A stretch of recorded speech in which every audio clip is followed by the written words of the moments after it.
The Lord be with you. And with your spirit. A reading from the Holy Gospel according to Matthew. Glory to you, O Lord.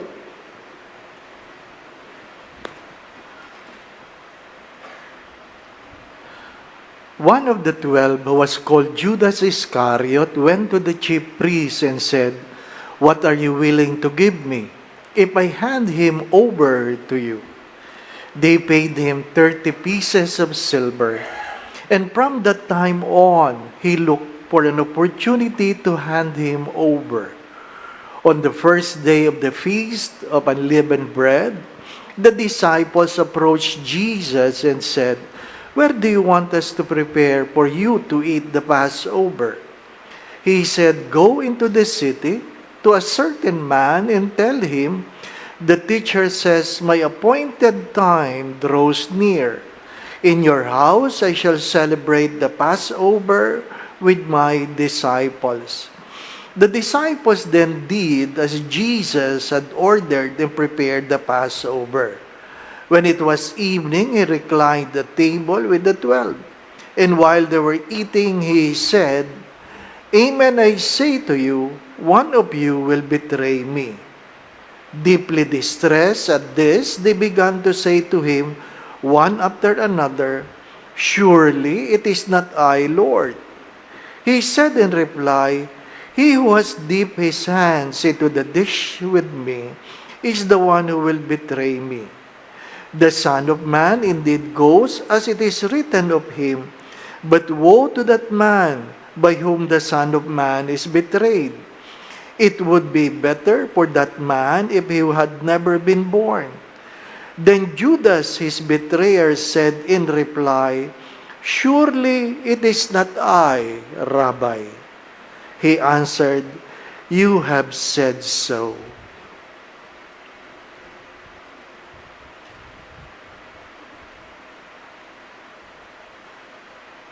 Brothers and sisters, the Gospel of the Lord. Praise to you, Lord Jesus Christ.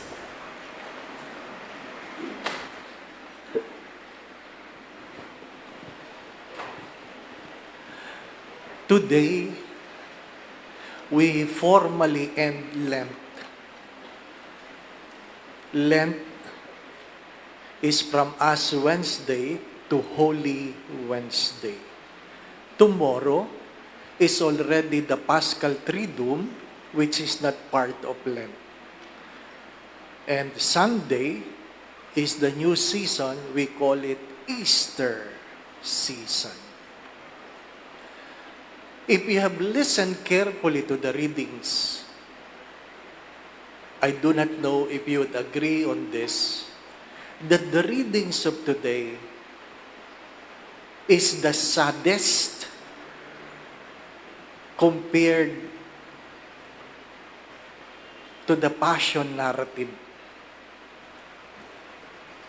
Ito ang pinakamalungkot na pagbasa. Hindi yung si Jesus ay pinagkanulo, tumanggi, si Pedro,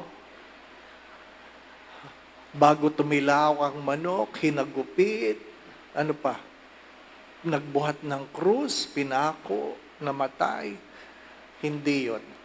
Kung inyong napakinggang mabuti ang pagbasa, ito ang pinakamalungkot. As a priest, for the past almost 28 years, this is the reading that really breaks my heart. I would confess. Why? You have to understand. Have you asked why 30 pieces of silver? We all know Jesus was betrayed for 30 pieces of silver. Hello? But did you know what does it mean to be betrayed for a 30 pieces of silver?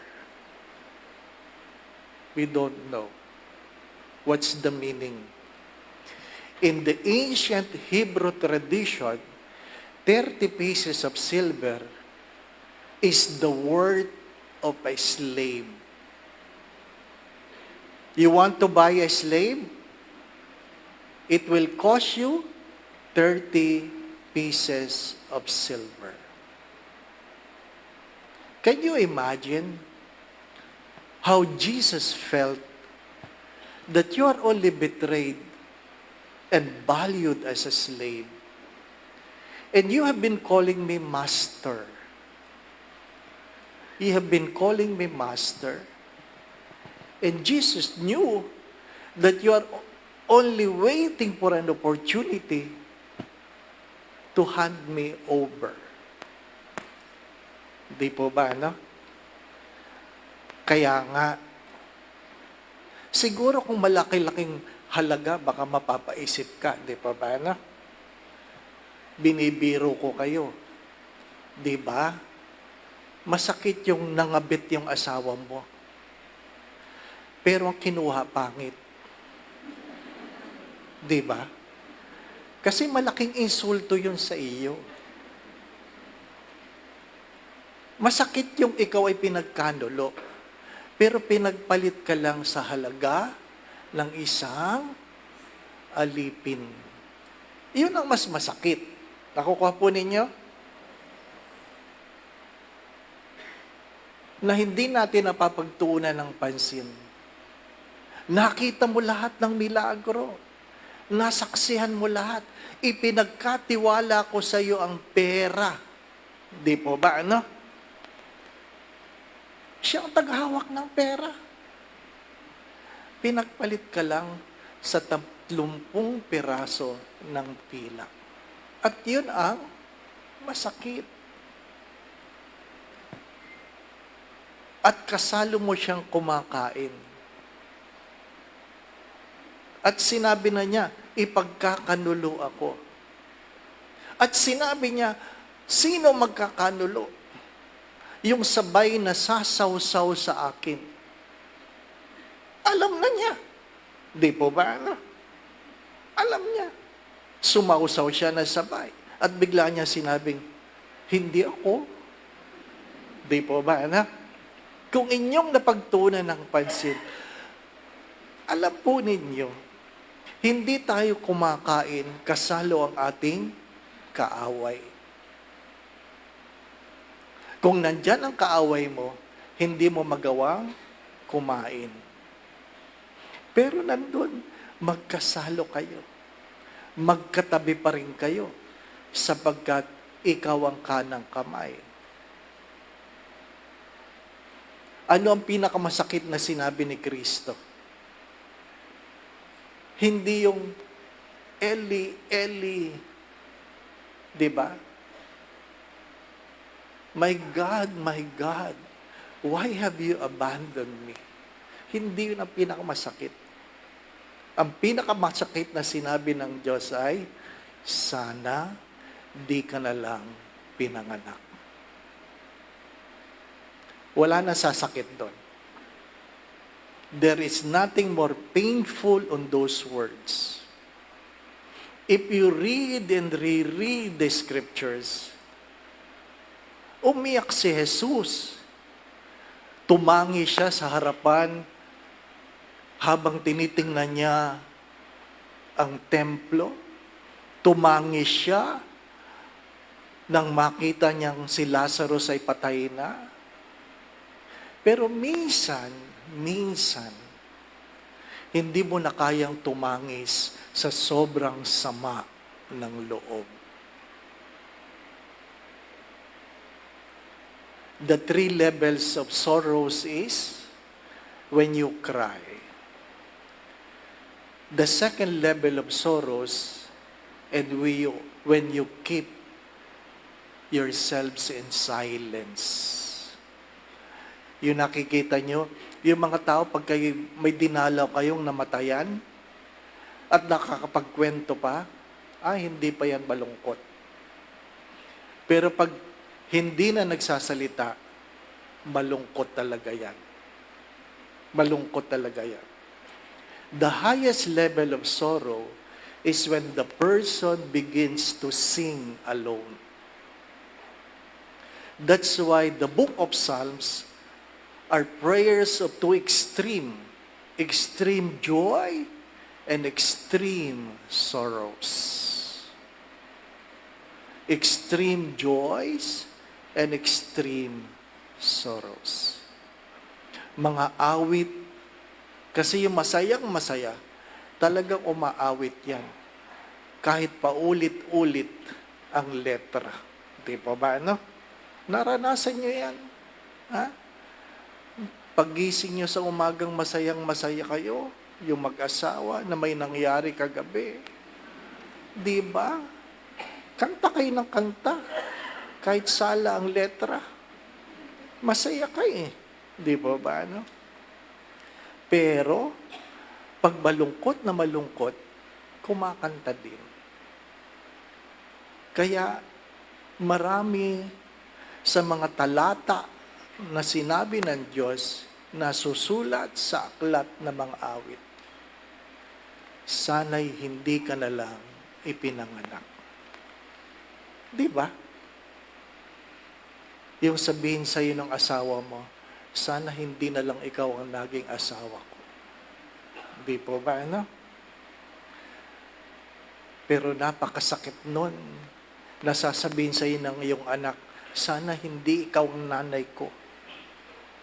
Sana hindi ikaw ang naging nanay ko. Di po ba?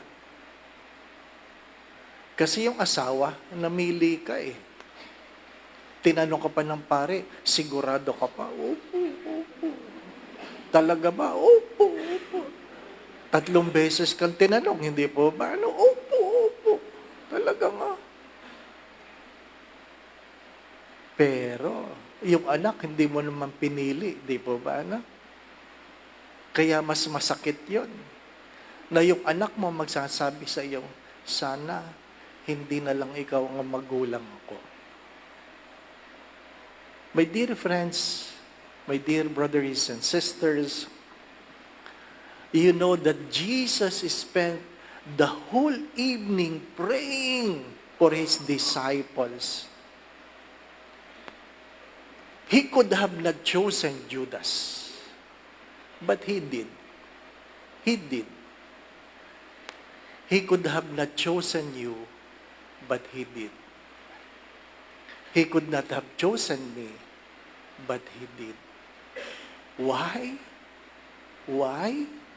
Have you asked the question why? For one simple reason. God have not lost His hope in you. Alam niya ang kakanyahan mong magkamali, pero hindi siya nawala ng pag-asa sa kakanyahan mong magbago.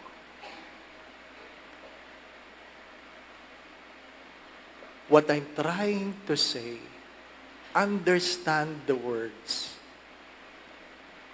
May panghihinayang ba ang Diyos tuwing ako'y titingnan upang sabihin, sana di ka na lang ipinanganak?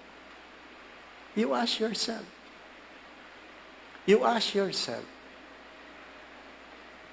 You can answer it by examining your life on how you have lived your life.